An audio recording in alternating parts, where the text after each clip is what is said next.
할렐루야. 한 주간도 평안하셨는지요? 저는 영등포 중앙교회에서 기획행정을 맡고 있는 김성중 목사입니다. 요즘 감기가 많이 끈질깁니다. 감기 조심하시는 우리 쉐마 성도님들 되시기를 바라겠습니다. 오늘은 누가복음 18장 1절부터 8절까지 나오는 과부와 불의한 재판관의 비유 이야기를 살펴보면서 은혜를 나누고자 합니다. 오늘 말씀은 사복음서 중에서 유일하게 누가복음에만 기록되고 있는 내용으로서 먼저 불의한 재판관이 등장을 합니다. 2절의 말씀인데요. 이르시되 어떤 도시에 하나님을 두려워하지 않고 사람을 무시하는 한 재판장이 있는데, 우선 이 재판관이 하나님을 두려워하지 않는다라고 하는 그 의미는 하나님을 믿지 않고 오히려 하나님을 싫어한다라고 하는 의미입니다.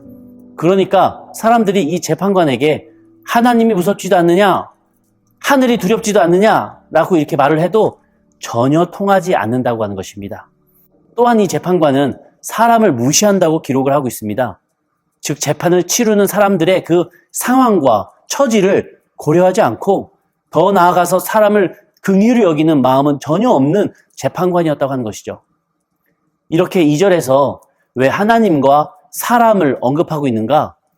그때 당시 중동사회에서는 보통 누군가에게 도움을 요청할 때 이 두 가지 방법을 사용하면서 접근했기 때문입니다. 하나님을 봐서라도 좀 도와주게, 또는 나의 이 처지를 봐서라도 좀 도와주게, 이렇게 두 가지 방법으로 접근을 하는 것이 보통이었다고 하는 것이죠. 그런데 이 재판관에게는 이 두 가지 방법이 전부 통하지 않는 사람이었다라고 하는 것을 지금 2절에서 소개하고 있는 것입니다. 그렇기 때문에 앞으로 이 재판관에게 간구할 과부의 상황은 더 절망적일 수밖에 없었습니다. 3절인데요. 그 도시에 한 과부가 있어 자주 그에게 가서 내 원수에 대한 나의 원한을 풀어주소서 하되, 당시의 과부는 그 사회에서 가장 약자를 대표하는 상징이었습니다. 이 중동 사회에서 아무리 억울한 법적 문제가 있다 할지라도 당사자가 여자라면 여자가 법정에 직접 가지는 않았으며 남자가 대신 가주는 것이 관례였습니다. 그런데 오늘 본문에 나오는 이 과부는 혼자 왔다고 기록을 하고 있죠. 이걸 통해서 우리가 알 수 있는 것은 이 과부를 지지해줄 아버지나 남동생이나 오빠나 친척이 함께 오지 않았다고 하는 것이죠. 그렇게 이 과부는 가족 관계가 다 끊어졌거나 또는 가족이 없는 사람으로서 무척 외롭고 고립되어 있는 상황이라는 것을 우리가 알 수 있습니다. 과부는 홀로 이 소송을 청원해야만 했습니다. 어떤 억울한 내용인지는 성경에 소개되고 있지 않지만 이 과부에게는 원수라고 표현될 정도로 골이 깊은 상대가 있었고 원한이 쌓일 만큼 억울하고 가슴 아픈 일이 있었기에 재판을 열어달라고 지금 요청을 하고 있는 것이죠. 이 과부에게는 뇌물을 바칠 만한 돈이 없었어요. 그래서 집요하게 매달리면서 간청하는 방법밖에는 없었다고 하는 것이죠. 이어서 4절의 내용입니다. 그가 얼마 동안 듣지 아니하다가 후에 속으로 생각하되 내가 하나님을 두려워하지 않고 사람을 무시하나. 그가 얼마 동안 듣지 아니하다가 라고 하는 그 의미는 이 재판관이 과부의 청원을 그냥 무시하고 모른 척했다고 하는 뜻입니다. 그 마을의 재판관은 그 마을 사람들이 청원하면 재판을 열어서 조사하고 시시비비를 가려야 할 그 의무가 있겠지만 사회적 약자인 과부의 그 청원은 그냥 쉽게 묵과해버렸다고 하는 것이죠. 여기서 우리가 알 수 있는 이 재판관은 공정한 법 집행보다는 내 사리사욕을 채워줄 뇌물에 길들여져 있었고, 뇌물을 줄 수 없는 가난한 과부나 뒤를 봐줄 만한 권력이 없는 여성에게는 전혀 관심이 없었다고 하는 것을 우리는 알 수 있습니다. 어쩌면 이 재판관은 이 과부가 원수라고 표현하고 있는 그 반대쪽 당사자에게 이미 뇌물을 받았을지도 모릅니다. 그래서 더욱 무시하고 듣지 않았을 수도 있죠. 우리 사랑하는 쉐마 성도 여러분, 이쯤 되면 우리는 이런 생각을 하곤 합니다. 저런 못된 재판관 같으니라고. 빈부격차나 지위 고하를 막론하고 모든 사람들을 공평하게 차별 없이 대해야지 자신의 그 사리사욕을 위해서 사람을 가려가면서 대하는 이 자세는 옳지 않지. 저런 세속적인 사람 같으니라고 이렇게 생각하지 않으셨습니까? 저도 속으로 그렇게 손가락질을 하고 있었습니다. 그런데 그 즉시 동시에 또 생각나는 것이 저도 저 재판관과 비슷한 부분이 있음을 솔직히 인정하게 되더라고요. 내게 유익한 것 같은 사람에게는 더 친절하고 더 적극적인 반면에 내게 무익할 것 같은 사람에게는 모질게 대하는 것은 아니지만 뭔가 은근히 내려다보는 듯한 마음의 자세로 덜 적극적이고 덜 정성스럽게 대하려고 하는 저의 그 속마음을 제가 발견하게 됩니다. 어쩌면 연약한 인간이기 때문에 당연한 태도라고 생각할 수도 있겠지만 그 당연함을 인정하기 전에 우리는 예수님을 닮겠다고 고백하는 그리스도인이지 않습니까? 그렇기에 성경을 보고 기도하고 또 찬송도 하는 것이죠. 그렇게 예수 믿는 사람은, 예수 닮아가려고 애쓰는 사람은 뭐라도 하나 세상 사람들과는 달라야 하지 않겠습니까? 그 구별됨이 바로 거룩함이고 그 다름이 바로 사랑이 되는 것이죠. 우리 사랑하는 쉐마 성도 여러분, 혹시 내 마음 한구석에는 이 재판관의 모습을 닮은 또 다른 내가 숨어 있지는 않습니까?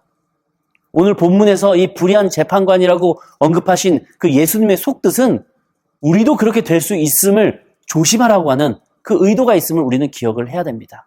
내 안에 재판관이 있습니다. 나 역시도 편애하고 세속적이고 세상 기쁨과 내 사리사욕을 챙기려고 하는 그 욕심이 그득한 사람이 바로 나라고 하는 것이죠. 우리는 이 이야기를 통해서 나 역시도 변질되고 하나님의 뜻에서 멀어질 수 있는 사람이 될 수 있다는 것을 기억해야 할 것입니다. 이어서 5절의 내용을 한번 보겠는데요. 이 과부가 나를 번거롭게 하니 내가 그 원한을 풀어주리라. 그렇지 않으면 늘 와서 나를 괴롭게 하리라 하였느니라. 매일같이 찾아와서 청혼하는 이 과부의 그 시끄러운 소리 때문에 미치겠다고 하는 거예요. 너무 번거롭고 귀찮다고 하는 것입니다.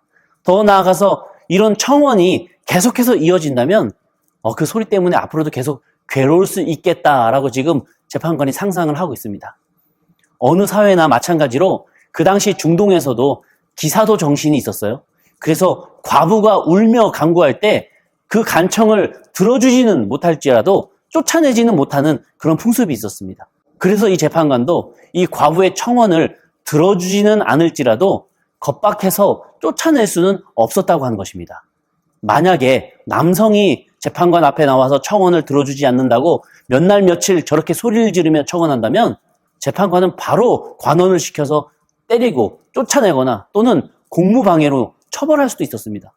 그러나 사회적 풍습으로 과부는 그렇게 할 수 없었다고 하는 것이죠. 이 과부도 그 관례를 알고 있었기 때문에 영특하게 그것을 이용해서 집요하고도 끈질기게 지금 재판관을 괴롭히고 있는 겁니다. 그럴 때 이런 끈기와 인내가 성과를 보이기 시작하는데 이 재판관이 조금씩 변하기 시작해요. 그러면서 내가 괴롭지 않기 위해서라도 이 과부의 원한을 풀어줘야겠다라고 생각하는 것으로 이 재판관은 이제 퇴장을 합니다. 그리고 비유의 말씀도 끝이 나요. 이어서 예수님께서 이렇게 제자들에게 말씀하십니다. 6절인데요. 주께서 또 이르시되 불의한 재판장이 말하는 것을 들으라. 저 불의한 재판관의 마음도 움직일 수 있는 그 과부의 끈기를 보며 하물며 우리를 긍휼히 여기시는 그 하나님 앞에서 무릎을 꿇고 기도할 때는 더더욱더 끈질기게 주님께 매달리고 청혼해야 되는 것이 옳지 않겠느냐? 지금 주님께서 말씀하시는 겁니다. 7절인데요. 하물며 하나님께서 그 밤낮 부르짖는 택하신 자들의 원한을 풀어주지 아니하시겠느냐? 그들에게 오래 참으시겠느냐? 이 구절에서 헷갈리는 해석의 여지를 갖고 있는 부분이 있습니다. 제일 마지막 부분에 있는 그들에게 오래 참으시겠느냐라고 하는 부분입니다. 오래 참으시겠느냐에 표현된 단어인 오래 참다의 원어는 마크로 듀메오인데 그 뜻이 두 가지예요. 미루다와 참다입니다. 그래서 그들에게에 해당되는 그 대상에 따라서 다르게 해석될 여지가 있습니다. 첫 번째로 이 그들이 만약 밤낮 부르짖는 자들이라고 한다면 미루다라고 해석을 해서 밤낮 기도하는 자들에게 그 기도 응답을 미루시겠느냐라고 해석을 할 수 있고요. 또 두 번째로는 이 그들이 원수라면 참다라고 해석을 해서 그 원수들에게 원한 갚아주시는 것을 참으시겠느냐라고도 해석을 할 수 있습니다. 어떤 해석이 되었든지 하나님께서는 끈덕지게 매달리고 간구하는 주의 자녀에게 결국 응답하신다라고 예수님께서 지금 말씀하고 계시는 거예요. 8절 앞부분입니다. 내가 너희에게 이르노니 속히 그 원한을 풀어주시리라. 사실 예수님께서는 끈질기게 매달리며 기도해야 된다라고 하는 그 교훈만 알려주시려고 이 비유의 말씀을 하신 것은 아니었습니다. 더 살펴보겠는데요. 이 재판관이라고 처음부터 변질되어 있었겠습니까? 아니요. 처음에는 아주 공정하고 공의롭게 재판하기 위해서 몇 날, 며칠 조사하고 고심하면서 판단했을 거예요. 어쩌면 유대인으로서 하나님을 믿으며 주님께 간구하고 매달렸던 그 신앙의 사람이었을지도 모릅니다. 그러나 시간이 흘러갈수록 세상 속에서 보상받기를 원했고 좋은 게 좋은 거라고 타협하며 내 사리사욕을 채우는 그 맛을 알아가다 보니까 세속화되고 부패한 건 아니겠습니까? 마찬가지로 예수님께서도 걱정하고 계시는 것은 주의 제자들이 처음에는 이 과부처럼 하나님께 간구하고 매달리는 그 열심의 신앙을 갖고 있었지만 혹시 예수님께서 승천하시고 재림하시기까지의 그 공백의 시간이 길어질수록 이 제자들의 신앙이 변질되거나 낙심되지는 않을까, 포기하지는 않을까 지금 주님께서 걱정하고 계시는 거예요. 그 걱정을 표현하시기 위해서 지금 이 비유의 말씀을 하고 계셨던 겁니다. 8절 후반에 이렇게 말씀하시는데요. 그러나 인자가 올 때에 세상에서 믿음을 보겠느냐 하시니라. 이 구절은 참 애매하면서도 뭔가 씁쓸한 느낌을 받는 구절입니다. 예수님께서 다시 오실 때에 이 세상에서 믿음을 볼 수 있을까라고 지금 말씀하세요. 이 부분은 보충 설명이 필요한 부분입니다. 지금 예수님께서는 나중에 십자가 위에서 죽으시고 또 부활하시고 그리고 승천하시고 재림하시기까지를 염두에 두고 지금 말씀하고 계시는 건데요. 나중에 예수님께서 재림하실 터인데 혹시 그 재림이 더디 이루어진다 할지라도 이 재판관처럼 세상 풍조 속에서 변하는 사람 되지 말고 이 과부처럼 끈질기게 매달리며 끝까지 주님께 간구하는 그 믿음을 잘 간직해서 나중에 예수님께서 재림하실 때 그 믿음을 내가 볼 수 있도록 끝까지 지켜나가야 된다? 지금 예수님께서 걱정 어린 부탁을 하고 계시는 겁니다. 즉 8절 후반은 이렇게 읽을 수 있을 것 같아요. 그러니 내가 혹 늦게 되돌아올지라도 이 세상 속에서 변치 않고 지켜온 너희의 믿음을 볼 수 있기를 바란다. 초대교회 모든 성도들이 목숨을 걸고 기도했었던 가장 큰 기도 제목이 바로 예수님의 재림이었습니다. 주님 속히 재림해 주시옵소서. 핍박 속에서 예수님만이 오시기를 기다렸다고 하는 것이죠.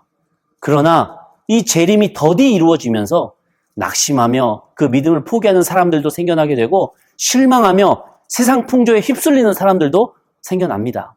그렇게 예수님께서는 8절 후반에 믿음을 보겠느냐라고 걱정 어린 말씀을 하셨던 거예요. 예수님께서는 이 비유의 말씀을 하실 때에 처음부터 결론을 확실하게 말씀하고 계셨어요. 1절의 말씀인데요. 예수께서 그들에게 항상 기도하고 낙심하지 말아야 할 것을 비유로 말씀하여 혹 더디 응답되더라도 항상 기도하면서 낙심하거나 변질되지 말아라 라는 결론이었습니다. 우리 사랑하는 쉐마 성도 여러분, 우리도 이 과부와도 같이 안타깝게 내 인생에 원수가 있기에 마음에 사무치는 원한과 상처로 인해서 주님께 매일같이 매달리면서 간구를 합니다. 그럴 때 주님께서 더디 응답하심으로 침묵하심으로 우리가 도저히 견디지 못하고 이 재판관처럼 믿음을 포기하고 세상 속에서 타협하며 세속적으로 변질되어 가기도 해요. 돌아서는 사람이 되기도 합니다. 꼭 그런 일이 벌어지지 않기를 바라시는 그 예수님의 마음을 우리는 기억하면서 우리 쉐바 성도님들께서는 이 과부처럼 끈질기게 기도하며 주님의 침묵 앞에서도 낙망하지 않으시기를, 그리고 또한 이 재판관처럼 혹 적당히 세속적으로 변해버린 나의 그 모습이 있다면은 다시 신앙의 바른 길로 돌아와 주님의 걱정거리를 한시름 덜어드리는 저와 우리 쉐마 성도님들 되시기를 간절히 소망합니다. 오늘 강의로 어느덧 100회차가 되었습니다. 꽤 긴 강의를 우리 쉐마 성도님들과 호흡을 맞춰온 것 같아요. 저 개인적으로 이 쉐마를 준비하면서 말씀 연구하고 또 여러 자료를 볼 수 있어서 좋았었고, 또 우리 쉐마 성도님들께 조금이라도 영적 유익함을 끼칠 수 있는 그 기회가 있었기에 보람이 있었습니다. 100회 동안 정말 우리 성도님들 수고 많으셨습니다. 우리 쉐마 성도님들께서 시청하지 않으셨다면 여기까지 올 수도 없었죠. 앞으로도 우리 쉐마 성도님들 삶 속에 귀한 영적 양식이 가득하시기를 저도 기도하고 노력하겠습니다. 우리 쉐마 성도님들께서도 열심히 부단히 신앙적인 타협 없이 하나님 바라보는 신앙으로 앞으로 나아가기를 바라겠습니다. 한 주간도 기도하며 낙심하지 않고 또 변질되지 않는 저와 우리 성도들 되시기를 간절히 축원합니다.